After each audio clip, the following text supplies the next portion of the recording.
Welcome to Mastering Agility. If you want to listen to authentic conversations with the most inspiring guests, find like-minded people in the Mastering Agility Discord community, or both online and face-to-face events, this is the platform for you.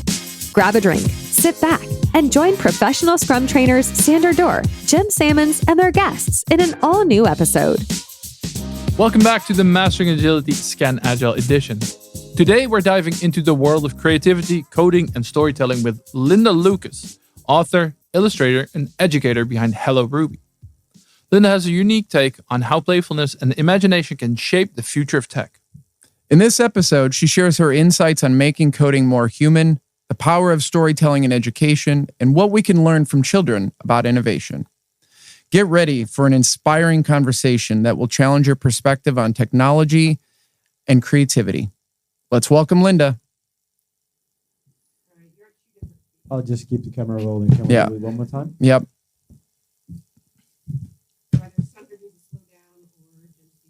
I can speed up a little. Your normal speaking pace is a little bit faster. Was it? Huh. All right. Welcome to the Mastering Agility ScanAgile edition. Today, we're diving into the world of creativity, coding, and storytelling with Linda Liukas, author, illustrator, and educator behind Hello Ruby. Linda has a unique take on how playfulness and imagination can shape the future of tech. In this episode, she shapes her insights. Okay. She really shapes my insides, if you know what I mean. Nice. It's kind of like an obelisk.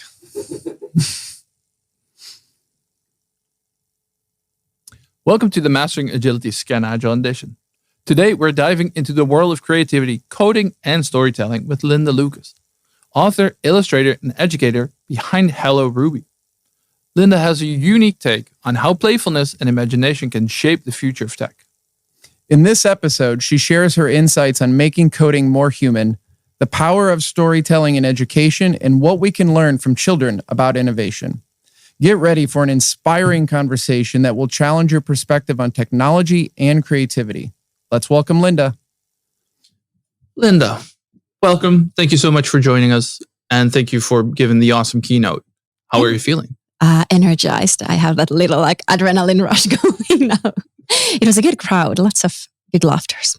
Yeah, how do you prepare for such a keynote, to prepare for a notoriously tough crowd when it comes to laughter? Well, I'm not a funny person. That helps. First of all, I don't prepare for the laughters.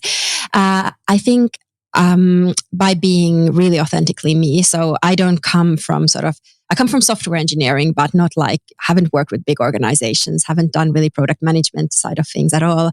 And when I was preparing the talk, I was kind of going through a little bit what's been happening in the agile world, but really sticking to what I know best, which is playgrounds and kids' computer science education, and then letting the audience come up with the connections themselves. Why playgrounds? Well, I think they are the model of how we want to learn in the future. When you think about it, when kids are at playgrounds, they are doing self-directed learning. They are conflict resolution skills are getting better. They come up with their project-based learning. They're doing all these things, and we grown-ups are there. We are there to support them if they need it, but we are on the sidelines. And I think playgrounds model a lot of the risk-taking, mistake, allowing ways of working together that we need, both in education, but also honestly in workplaces in the future. Do you think, because this is a topic that we've been discussing a couple of times as well, do you think that over the progression of both career and education, etc., that we lose the touch of being in the playground, that we should be? Oh, absolutely, which is such a pity. And I think it's even if we use the sort of physical metaphor of a playground, playgrounds have become lamer and lamer over years, especially in the States, where a lot of sort of litigation and risk management goes into the fact that there's not enough risk taking. There's not a sense of adventure. And in Scandinavian countries, we still try to keep up that sense of sort of awe that you get in a really amazing playground, and the sort of autonomy, the skills around autonomy that kids develop when they can master something that is really difficult initially for them. And not just that, I think it also has a little bit to do with being able to fall Yeah. In playgrounds, I remember from myself as being a kid, I fell all the time. Like, then I bruise myself continuously, but it does toughen you up a little bit, and it does make kids more resilient. But you feel the impact of what it is to do something, to try something, to fail, and then adapt to that. And I'm curious about your perspective. Do we do that too little in our business lives? Well, absolutely. I think there's this idea around computer science called like exploration and exploitation, like how long you should be like looking around and playing essentially and trying out things. And then when should you look into like one aspect and really hone in on it and sort of optimize. And often I think we do it way too early in our careers. Like in our early 20s, we say that, look, this is going to be my career. And like, I've done so many things in my life. I was a children's book author. I was a community manager. I was like, and playground designer is only a sort of latest of those iterations. And it's like this idea of having a portfolio of different careers you actually run in your life that I think has been proposed a lot lately. And every single thing you do in life, like it builds up to the next thing. It's interesting to have that analogy because you mentioned like it came later in your career or in life. What was that spark, that creative idea that you feel like this, like the playground, because it's very niche, it's very specific, it's very much unlike I've seen. And I would never have been able to do it in my early 20s at all. It was like, I wouldn't have had the skills, I wouldn't have had the idea, I wouldn't have had the sort of niche. But I think for me, the specific moment for the playground, first of all, it took 10 years. It was probably around, I wrote this book called Adventure, like, what is it called? Like Journey Inside the Computer in English, where it's the story of little Ruby, and she goes on the hunt to find the missing cursor of the computer together with the mouse. And they crawl inside of the computer, and a little bit like Alice in Wonderland, they fall deep and they discover bits and logic gates and computer hardware, software, operating system. And eventually they do discover the missing cursor. And that's the first time in 2016, I was like, oh boy, it would be so amazing to build something like a gigantic computer where kids could be like the data that like goes inside of it and just like have a full body experience of what like how computers work. And then at the time, I thought it's going to be like a museum exhibition. I applied for funding. I never got it. I did like all kinds of janky cardboard versions of this idea. And then it took a lot of iterations to realize that actually public space is where I want to do this thing. And then the specific moment was Corona. So during COVID times, playgrounds became the place where people were together. They were the places that remained open throughout COVID. They were the sort of community watering holes where we gossiped what was happening with the sort of safety distance. And then I realized that public spaces are so underutilized, that like so many playgrounds had pirate ships and castles and sort of uniform experiences, that we could be so much more ambitious and imaginative when it comes to playgrounds. Because the cool thing about playgrounds is that they are stubborn. They will be there for the next 20 years as like physical structures reminding of these big ideas. So whatever code I write in like the next 20 years is probably going to disappear. Whatever books I write also will go out of print, but the playground will still hang there and remind many, many generations of kids like around these ideas of play and computing and code. Now, you got introduced to the at the speech with a bang. Like your books have been translated in over 40 languages. It became series, etc., etc. Did you expect it to be this successful? No, I come from a small country. Finland is like 5 million people. So I knew that it can't be a Finland only thing, which is kind of an advantage for a small country person. We always feel that we are kind of underdogs. But at the same time, we are forced to like push early like out and realize and look like if I had been in France then or in the States, it probably would have been enough to build like a career around like children and coding in that specific location. So yeah, I knew that I needed to have an international career, but I never would have imagined that it would be like Farsi and Faroe Islands and like these like gigantic languages and really small languages. And it's been really interesting working also with the translators, because a lot of the vocabulary around computer science comes from the 1970s, and it has that little bit dusty feeling, especially the translations. And so how do we modernize that? And in a few languages, we needed to come up with like the expressions that they didn't just exist in the local language at all. How do you deal with it? Because that's an interesting thing. How do you, because they're not your languages either. How do you find that, whether that's correct or not? Well, for instance, in Netherlands, I had like a really good duo translating. So I had someone who had experience in children's books, because there the vocabulary needs to be a certain way and you need to have a sense of story and sort of idea around the grain and the kind of the vocabulary. And then they were paired with a computer science like professional who made sure that they hit the right sort of tones and terms in terms of that. Yeah. But it is like, I'm such a huge fan of translators. They do so much more than only sort of convey meaning from one language to another. Their names should be big and bold on the covers of books for sure. Agreed. Jim, any thoughts? Well, something you said earlier about the US and playgrounds, right? Like this, I want to ask a question in a moment about risk, but I'm thinking about the playgrounds I grew up on, and you would not find them anymore. They were full of rusty metal hulking things that probably were very dangerous. But to your point, I skinned my knees, I fell and hit my head, I did all that, I played, right? And even raising my child and seeing modern playgrounds 20 years ago, they were very vanilla. They were very safe and all that. So if we think about that concept of, I'm not smart enough to know what that does to children, right? And like how it creates risk aversion in kids. But if we think about that in the workplace, and so many leaders are afraid of risk. Like if you just use the word risk, or you give something a risk score, God forbid, something else, they just don't want to do it. It's called risk management. Yes, immediately. Exactly. It's an entire career. It's a whole domain. So how do you overcome any of these aversions to risk in general for ideas? Well, from like a public space and childhood perspective, there's this like magnificent TV series called Hajimete no Otsukai. It's on Netflix. It's called Old Enough. And it's this beloved concept from Japan, where Japanese kids like roughly the age of like 2 to 3, the youngest ones are maybe 4 to 5 year olds. They run errands, and the camera crew follows them from a very low angle while they like toddle around in Japanese cities, like say in Tokyo or in like smaller places, and they cross streets, and they just have this amazing sense of autonomy and sort of self-discipline. And for a foreigner watching that city, is first of all, it's crazy. And I've been in Japan a lot, and whenever I see like in metros, you see a lot of school-aged kids, it's always the question, how do they do this? Like, how can kids have so much autonomy at a young age in a city where they have the same amount of cars and sort of threats as we do, but still the kids do it, and they go to store and buy things, and they learn so much through it. Like in the beginning in the series, the kids are always terrified, but then when they come back, they have that sense of accomplishments and that struggle and like feeling bold.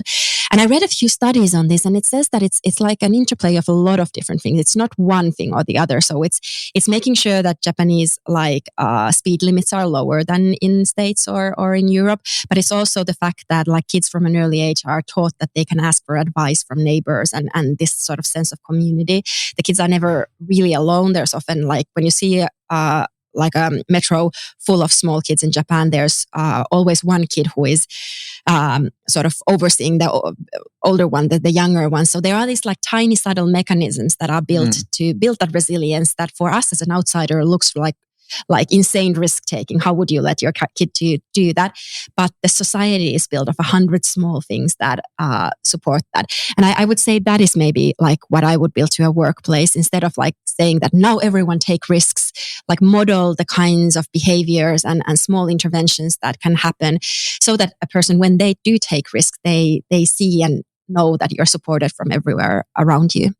I think that sense of community is good. I've heard from other cultures it's very normal for like, maybe if your kid is off doing something there, but there's other adults in view or aware, they'll intervene. They'll intervene. But in America, there's very much a mentality of, well, that's not my problem, right? And sometimes legally there's a fear of getting involved in something that's not your business. But I remember even going to New York City for the first time years ago, like seeing what I would guess was like an 8-year-old on the subway.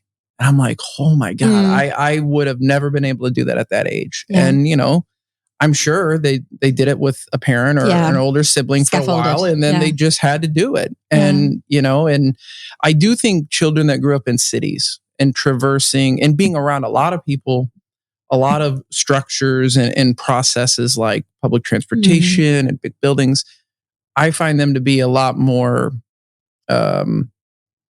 self-confident, I guess, when it comes into social situations. But also they can have a level of cynicism or fear that maybe somebody like me who grew up in farm country doesn't have. And I don't know if that's good or bad. I just am always impressed when I see a child navigating, traversing New York City or London by themselves. And that is impressive. I think the interesting thing about playgrounds also is that it came from like Friedrich Fröbel, who was like an educator in Germany. And he came up with this idea that we need like gardens for kindergarten. So gardens for kids to keep them occupied. But pretty early on, I think it was like the late 18th century when the model spread to the States, and the educators in the United States really like got excited about the idea. And I think the first playgrounds were in Boston, where they like put just gigantic amounts of sand, and the city kids could go there and play, and they would have a safe place to be in. And it was a revolutionary idea at that point, because public schooling really didn't exist. So playgrounds kind of precede a lot of these sort of urban spaces for kids that we now take for granted. And then in Netherlands, for instance, there's this, like after the Second World War, there was, the city was half destroyed. So there was this designer called Aldo van Eyck, who came up with this completely bonkers, like new way of designing playgrounds that had these very sort of functional forms and very abstract different shapes. And it was a completely new way to like play in a completely new world, because the war-torn country was like entering a new age. So I think it's super interesting how like public spaces can reflect what countries are going through, and how in some ways we've been quite stuck with the kinds of public spaces we imagine. We've done so much work with like our online spaces, that kids have these immersive, insane experiences on Fortnite. And I was telling some of the city officials that essentially what we're doing, we're like designing a public space for kids whose like public space thus far has been the Fortnite lobby, and who get like updates on their islands every 3 months. And we can't do a playground that will be the same for like 20 years. We need to think in terms of software updates. We need to like think about how the experience changes over the years. And that's a completely new challenge for public space designers and cities, but a challenge worthy of taking, because I think we've all kind of seen what happens if you only spend time inside your head, inside of virtual spaces, that we need equally engaging physical spaces for this next generation of kids. Both Jim and I are experienced consultants and trainers. Therefore, we know how important it is for organizations to have the fundamentals in place before delivering high-value products. And this starts with understanding the theory behind whatever framework, method, or process organizations apply. And this is where Xebia comes in. Xebia is a pioneering software engineering and IT consultancy company, transforming and executing at the intersection of domain and technology to create digital leaders for our people, clients, partners, and communities. As a gift for our Mastering Agility audience, they provided us with a discount code MA10 when signing up for their open enrollment classes to get 10% off. Go to xebia.com/academy to find the entire curriculum of courses.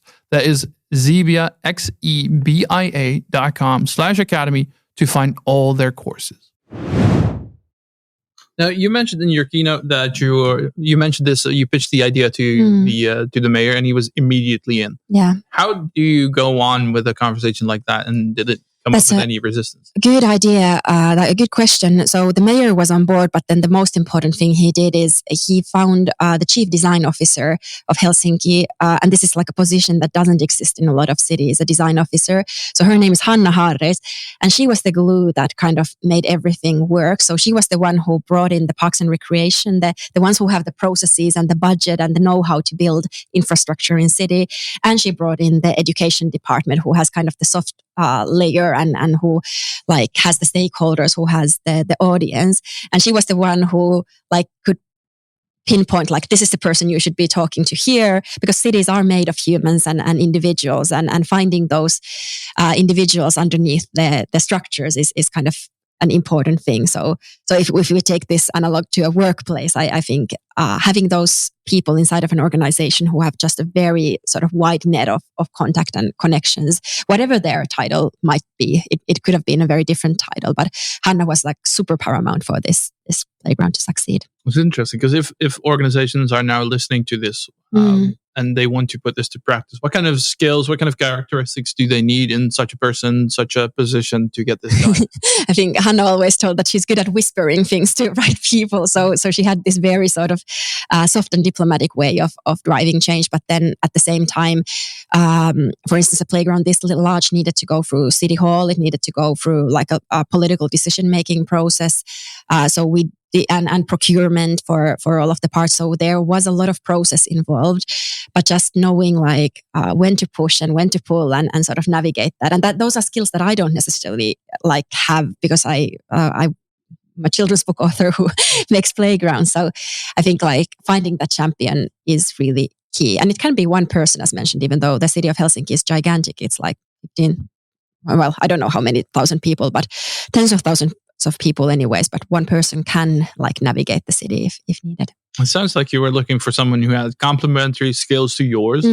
How did you become aware of the skills that you have and the ones that you miss? Because it's very easy to hire for our own skill nepotism. Yeah. Like we hire ourselves basically in a lot of organizations. How do you become so aware that you can really focus on this is stuff that I need to be complementary? Well, honestly, like in a project like this, I sucked so much. Like I didn't have a landscape architect degree. I like had never designed place sculptures. I feel like I had an idea, and then there's the graph of idea and then the question mark and then profit. So I basically had the idea and then like I didn't even know what the question mark entailed. So in that sense, in this project, it was easy to find the complementary skills because I knew that I needed someone who has the expertise in landscape architecture, in like safety regulations, in procurement and so forth. But that's a really good question, is like, how do you understand your own work? And honestly, I think if I hopefully get to do more playgrounds in the future, I will be much better at sort of like telling what I actually do. And it required a lot of trust from the city to like have someone like me running between people and sort of causing havoc in some ways and causing inefficiency. Maybe that's the thing that the project really highlighted to me, that the city has a really efficient project for procuring playgrounds. They have partners, they do a lot of them. And this project required so much trust for everyone that there's going to be frustrations and inefficiencies because we're doing something completely new in a new way. We're involving people who haven't been part of the process. And part of it, I think why the project was successful was because there was this sort of inefficiency, this friction almost between everyone. Is that then like... let's compare that the mayor to like the corporate CEO. Is the buy-in of such a person, is that needed to ensure like because we're talking about risk, I can totally imagine that organizations see such a change. Like there's a lot of risk here. Linda comes in and she's creating chaos everywhere and everything's moving and everything. No one knows what's going on. Then how do you mitigate that? Because if you don't have the buy-in from the now I'm seeing I want to make like a synthetic biology playground and a semiconductor playground. And I'm seeing in other cities the same thing, that getting the buy-in from the very top level. And they are politicians, so the buy-in changes also, but maybe like just finding the right spokespeople for your project, it's really important. And that's why I went first to the mayor, not to the head of Parks and Recreation, even though like it turned out they are a wonderful person. And a good champion for the project a little bit later down the line. So I had to step out of the keynote this morning to come up and set this up. But so maybe you covered this, but is the idea of themed playgrounds a thing? Yeah, to some, I think they are called destination playgrounds in the city lingo. And the idea that you have like a network of different kinds of play spaces. So you have your like neighborhood small like thing that you can just drop your kids at. And then the idea that the whole city can be a learning environment. So what we discussed in the keynote a bit further was the idea that like there can be a curriculum around the playground. So you can learn about computer science concepts. You can do field trip with your class. Your educators can come, but also your parent can just like teach you while there. And the city can also like provide a layer for that.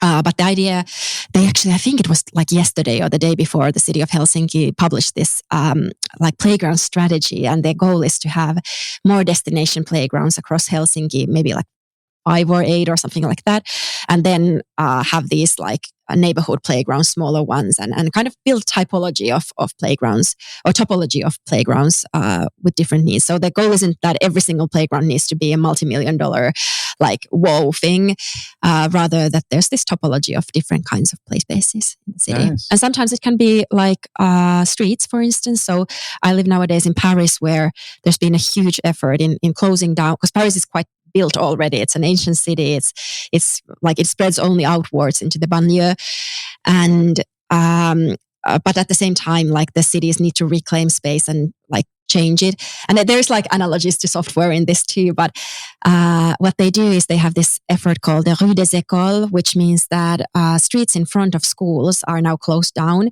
I think it's 500 streets already, which is like a massive amount. And it means that children can play on the streets. There's no play equipment per se, but they can like kick ball. They can like they are putting trees and stuff like that, and building also for climate change, honestly, because Paris is a very hot city in the summers. They are now investing in sort of, because every neighborhood has a few schools. Like what if you turn the schoolyards into public parks and build like greenery and shade in those places, even though you can't build completely new parks in the city anymore because it's so built. So it's this kind of resilience and like figuring out where play happens in neighborhoods that is really important. It doesn't always need to be like a big destination like the Ruoholahti playground is, but we can build these little like corners of play everywhere. And maybe that's true also in organizations.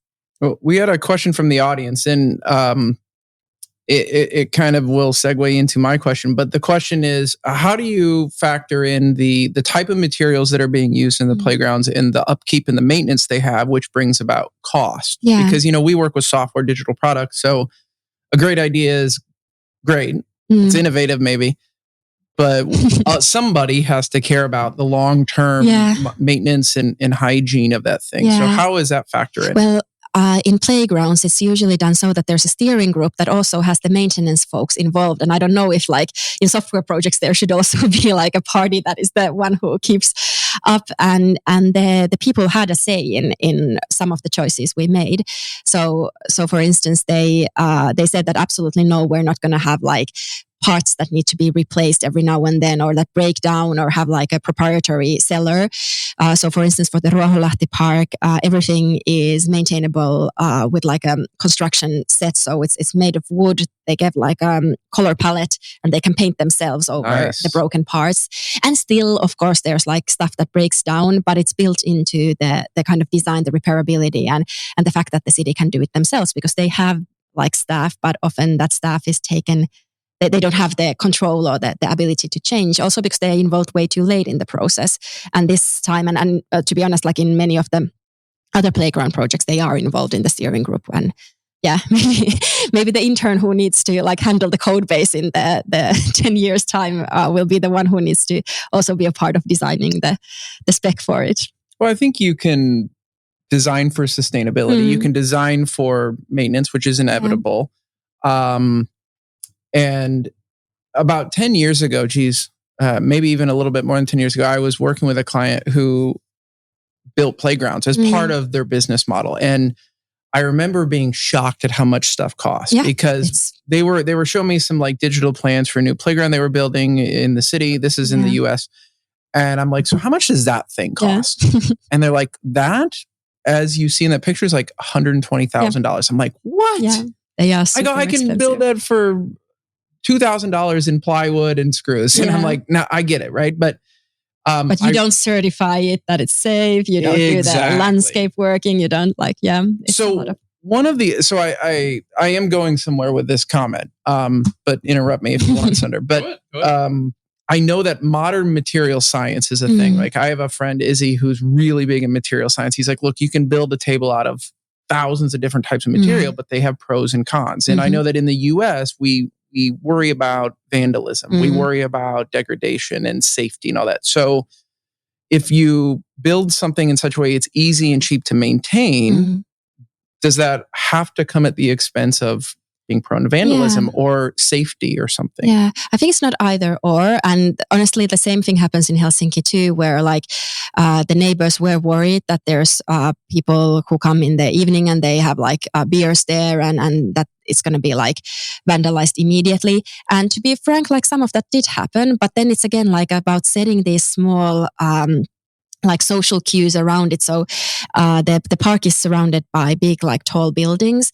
And because the owners of those apartments and the renters, like they were involved in the planning process. We heard them. We ran like a lot of stakeholder surveys. We wanted to hear like what they want from the park. They feel ownership over it. And they call the police immediately in the evenings. They like keep watch. It's like a neighborhood watch thing. And it's not something that like I could have ticked a box and said like, let's design for this. But I can keep it in mind and realize that like people looking out after one another and also like feeling a collective pride about the new playground is a really powerful way of keeping the vandals out and sort of protecting the space. So in that sense, yeah, I think in some ways you can, well, not design for it, but at least like support people in taking care. But it is frustrating. And for instance, we did these QR codes for each of the play equipment that give you more information. And during the first week, they were already torn down. And I was like crying that we made this nice thing. And like, why can't they be done better? And then we did it from a sturdier material and they were not torn down again. Yeah, I think it's the old adage of, like, what if we train people and they leave? And what if we don't and they stay? It's kind of like, well, what if we build a playground and it gets vandalized? Well, what if you don't? And a whole generation of people have nowhere to play, right? Or become dumber.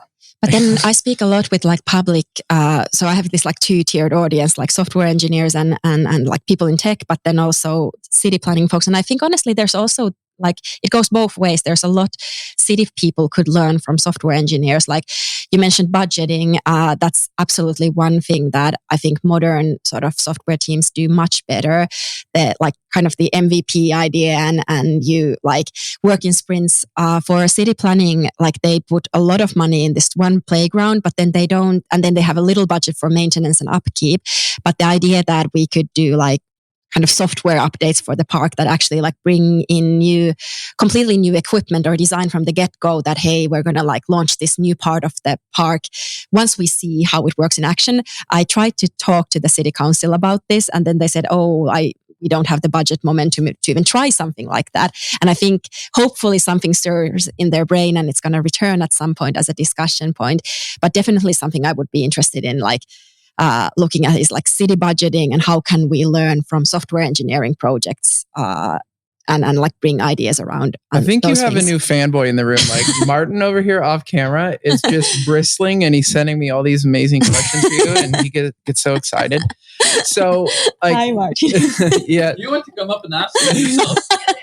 Yeah, I was just going to say, let's have him come up and ask one. But while he's coming up here, I'll say, and I'll sum up his question by the leadership of the city obviously supported this. And you know somebody who, whispered in the right ears. But how hard was it to connect the things that you value in playgrounds for children with the values of the city and the leaders involved? And like, was that a natural connection or was there some amount of... Well, not necessarily pull and push, but I think the interesting thing was to find the language that the city works in. So, like, for instance, the city strategy at the education level says that Helsinki should be a learning environment for everyone. And it is actually at the city level, they say that like public space should be a learning space. And when I found that like note, I'm like, yes, bingo. Now I know how to kind of translate my ideas into a language that is high on their agenda too. And I suppose this is something like people who work in large organizations do on a daily basis. They fund their bosses sort of like goals for the year and learn to kind of wiggle it. But it works in city context as well. So learning as a like the environment as like a learning space, that was important to figure out.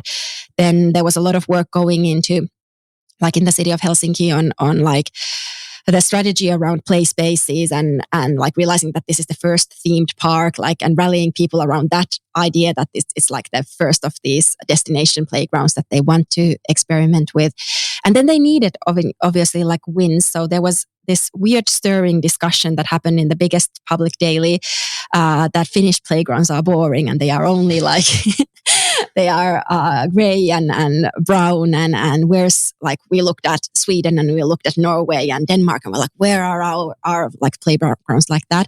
And then it was a big win for the city to be able to say that, hey, like actually come fall, we're going to have a sense of pride. Yeah, like a sense of city pride. And so rare that like the city officials, they work so hard and they have so much like they put effort and they care about the city, and they don't necessarily get those big public wins. They get the public meltdowns or sort of the frustration people have around like when road work blocks their streets or so forth. So it was really, really cool to see that the city got a big win out of being able to show. So those are maybe like small sort of strategic things that I feel like not even that I devised them, but it was helpful to notice that hey, like this is what helps their everyday life. It helps me do the things I want to do, but tying them and speaking them in a language that resonates with their work is a good way to drive change. Mastering Agility only partners with organizations aligned with our values, and that's exactly why we're excited to work with our sponsor, ScrumMatch. ScrumMatch is a recruiting platform created for and run by true Scrum Masters and product owners. On ScrumMatch, true Scrum Masters and product owners get hired by companies serious about creating more value faster using professional Scrum and product ownership. Right now, they're hiring for a client with exciting Scrum Master vacancies in Paris and Lyon, France. In this role, you'll coach cross-functional teams to deliver cutting-edge digital products, leveraging Agile, data analytics, AI, and lean UX. Enjoy a hybrid work model, a competitive salary, and the opportunity to thrive in a collaborative, innovative environment. Are you interested? Sign up on ScrumMatch and sprint toward your dream job on scrummatch.com. Martin, you have your questions. Move up to the mic. Oh, hold on. Yeah, I'll just move it here. Exactly. So you mentioned it. Like maybe there's not much money for like maintenance and all that, but how would you look at, for example, upgrading these? Because you mentioned, well, it's a Fortnite lobby technically, so the kids really might lose interest over time or something. So how would you go about taking a look? Hey, what works? Yeah. You collect the data. I assume you're not going to sit there all day, but we actually do collect some data. So there's the Helsinki University is running sort of an impact study, but it's more on the technical side of things. So they are looking at how like students and teachers' perceptions change around computer science before and after the visit. So we'll get a little bit of data out of that. And then the playground staff follows metrics around how many people visit the park, not like on a head count level, but if they see a group of educators visiting, they have this software that was actually built not for this park, but like on a city level way before this. So the city does follow certain metrics. But then your question about like, how would I go about it? I would probably like when I work with the landscape architects and playground designers from the get-go, I would leave space undesigned. And there's a lot of sort of this fingertip knowledge that playground designers have. For instance, they know that like there's always too few swings because swings are like play structures that allow for babies all the way until teenagers to play. And there's always too few of them. So trying to like get this kind of like tacit knowledge out there in a way that like also the people who don't have that tacit knowledge can look at the thing and be like, so maybe we should reserve some space for swings and like have in a few years, like bring a new set of swings there. And then I would want to bring artists in residence for like a public space.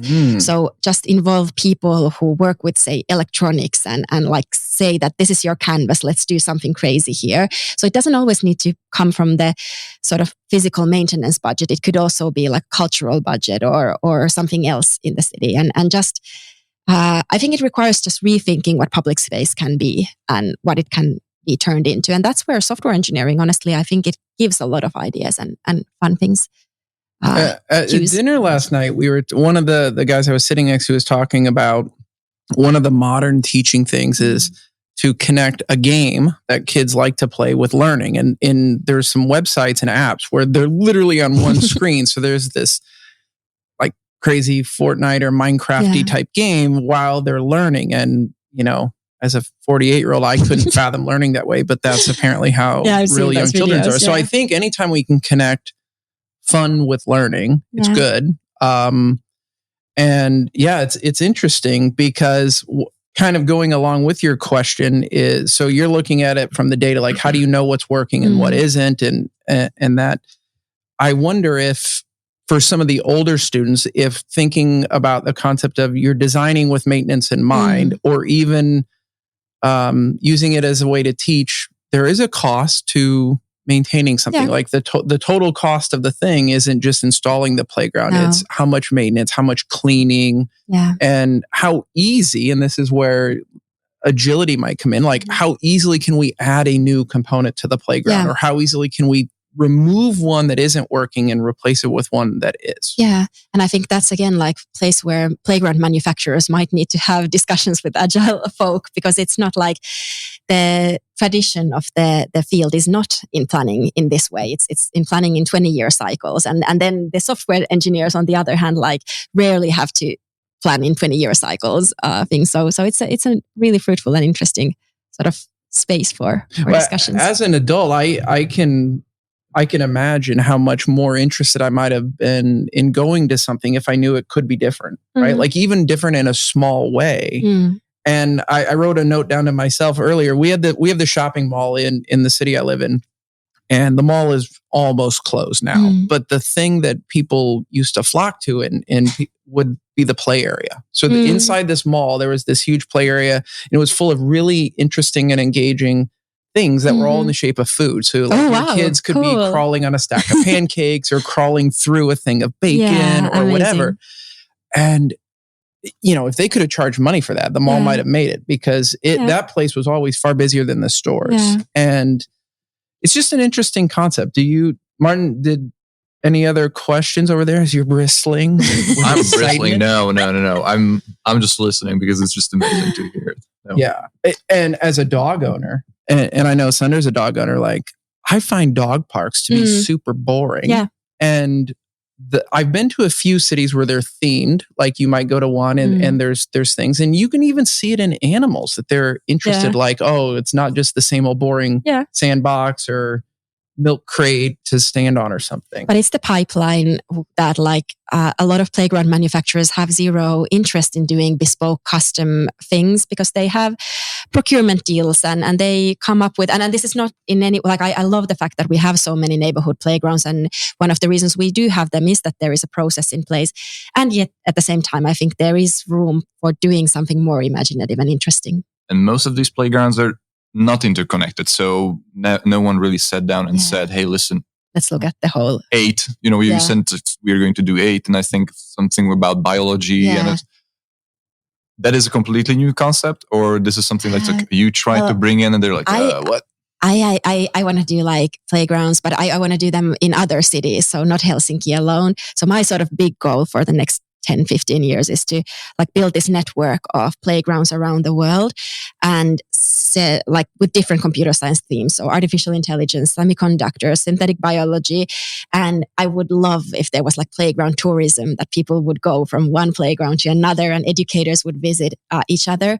And then I've been thinking a lot about this crazy idea about like, could we build a protocol between the playgrounds so that you could have like a connection or a discussion, like a kind of a local area network, but between the playgrounds. So, because a lot of people ask me, why don't you make an app or something for this? And I think the QR code is like low tech and easy enough for everyone to understand. But there are opportunities that public space as a network, like because you are physically there and then the other person is physically there, it could be like an awesome game or something. But the reason why I use the word protocol is because I think, again, like the idea that other people could, because that's the beauty of public space is also this, that people build on top of it. So it doesn't need to be me who comes up with the awesome like application.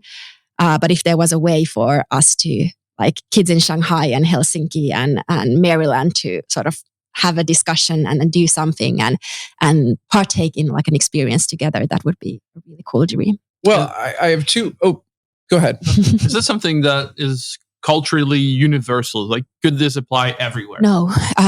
Public spaces and public playgrounds are quite like not like super common. And when you mentioned the shopping mall, my publisher in China was like, when I was telling about this idea that this is what I've been working on lately instead of books that they were waiting for. It's like, oh, that sounds great, but we don't really have the concept here of like a public playground. It's malls, like where parents and families go together. But those we have a lot of. So if you can figure out a way of doing this as a pop-up version in a mall. And then I was talking with someone in the Emirates, and they said that, oh, this would be wonderful as an indoor experience, that there's not like the same concept of a public space, also for climate reasons, that it's just way too hot. And if you could like have an incorporated, not for parents and educators, but for nannies, because in the Emirates, apparently, like it's a lot of families who go with nannies to different places, and the nannies are the ones who take the kids to these experiences. So a completely different way of sort of working together. And even between Paris and Helsinki and about a bunch of other like cities, it really depends on the kind. Say in Paris, like children are seen as the little Republicans, so petit républicain. Like the idea is that children are not sequestered into their own little playground, but they are part of everyday life in the Jardin de Luxembourg or whatever, like the big places. So they don't have dedicated spaces for kids, not in restaurants, not in playgrounds. Whereas in Scandinavian countries, we have this idea that children want or deserve a space of their own where they can really truly be children. I'm not saying the other is better or worse. It's just a very different way of looking at things. And that locality, I think it would be interesting to reflect also on the kinds of playgrounds I make. Not a cookie cutter model. No, because that made me think as well that you mentioned earlier, there's like a sense of local neighborhood pride where people watch out and they have a look out. And in organizations and software, that made me think about the sense of ownership that many organizations lack. So how do you build that? How does that translate into organizations as well? Yeah, that is a really interesting question. Like, how do you build the ownership if it doesn't exist at all? I'll need to think about that for a second. Well, one of the ideas, so from the audience, and I'm going to add on a little bit, is like, I don't know if you've seen this, like when you go to New York City and go to Grand Central Station, they have the whispering wall, right? And you can whisper. So good. And I grew up in a city in a small town, and we had a sister city around the world, and we would get letters. Oh, This is back. What if you could go to interact with something in the Helsinki playground, and a whisper at the other end, in the middle of the US or in Dubai, you're talking to somebody? Because I find a lot of children, especially, the US is a massive country, and there are many children who will never get the opportunity to go to Helsinki. And it can be very rewarding for people to realize, like, okay, there's other kids that I might never get to go to their city, but we're still the same. We're still playing in a park or whatever. And now, I mean, kids have cell phones, so you could kind of do that with QR codes. Yeah. And like, just the other day, I don't even think I've told Sundar this, but somebody sent me the website fishcam.nl, and it's a way for anybody in the world to go and allow fish from one canal into another, like, because there's like a little fish doorbell. Oh, I love that. So they've crowdsourced letting fish through a door in a canal in Amsterdam, which I just found super fascinating. Right? We do so many cool. Yeah, you Dutch people, you're super innovative. Your urban designers, The other thing I wrote down, again, just you may know this because the fact that you're in Paris, there's a website called Atlas Obscura. Oh yeah.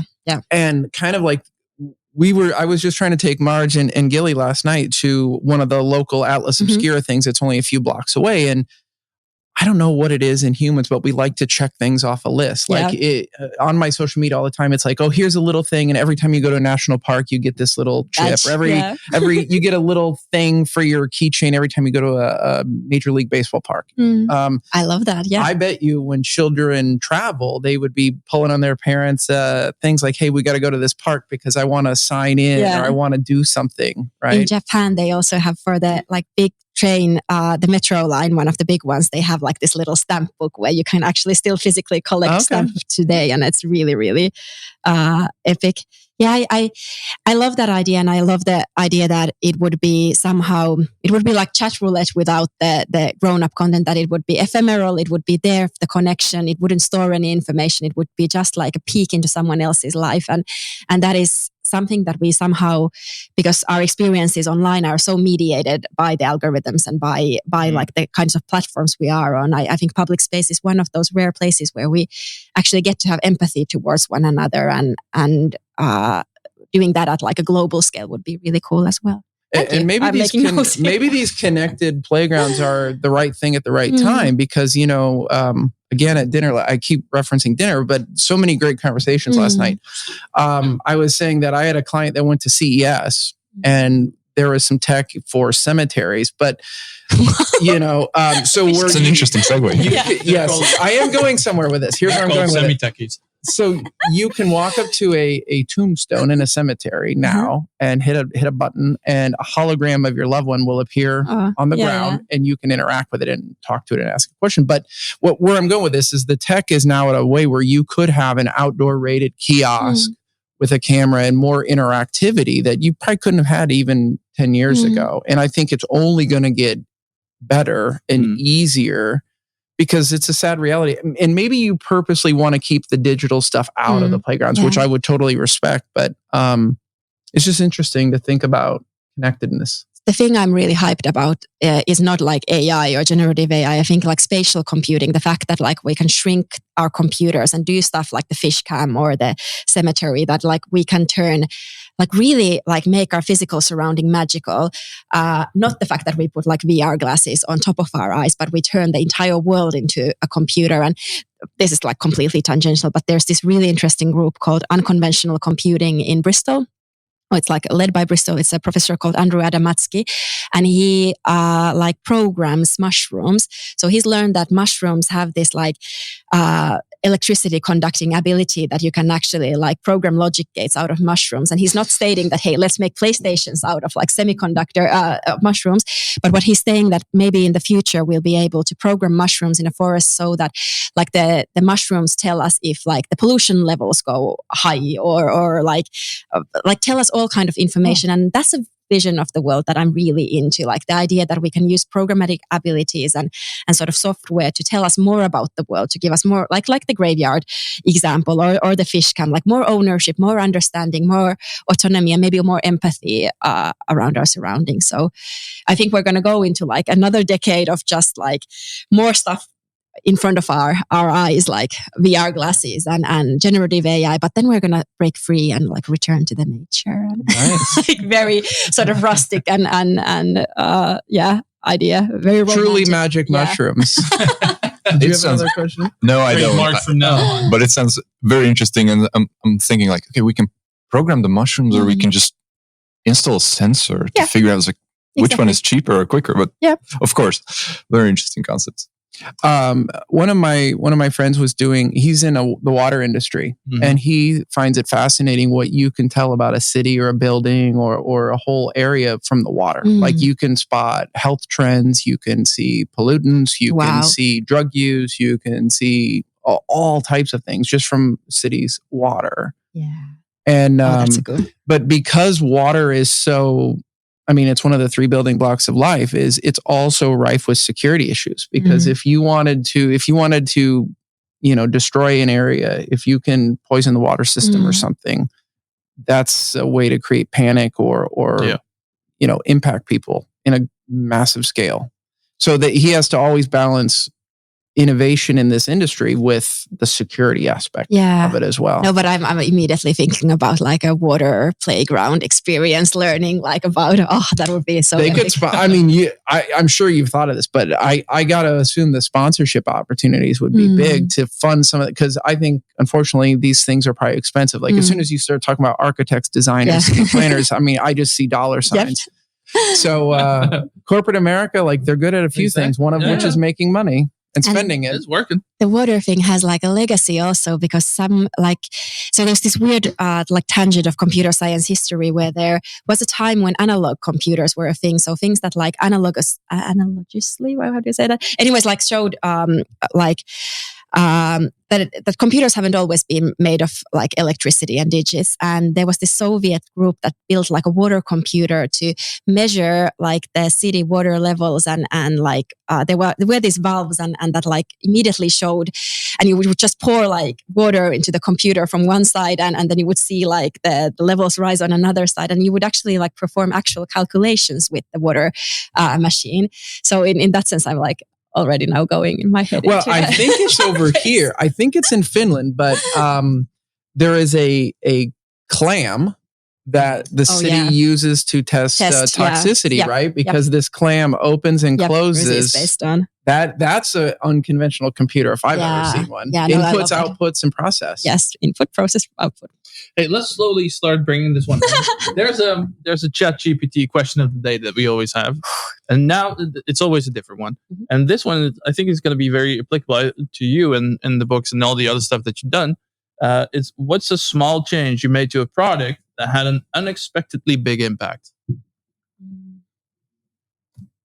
Well, I think giving away ownership. Like whenever I design a product or a process or something, like the faster I somehow allow the user or the person I'm working with to kind of bring in their own idea. So instead of making like, I don't know, like a product, I make a tool for something else. That's like the biggest mind shift I've made, that I don't need to have all the answers. And I gave in the talk a few examples of like situations where I think I come in with like these ideas and ready-made answers, and that the children just take the idea and they run with it and they do something completely unexpected and weird with it. And then the end result just ends up being way more like interesting. And if I could always just remind myself when I get into like a project, and artists do this actually really well. They can't control how people feel about the art or what are the sort of associations. But as product engineers, like allowing for that sort of serendipity and also the users to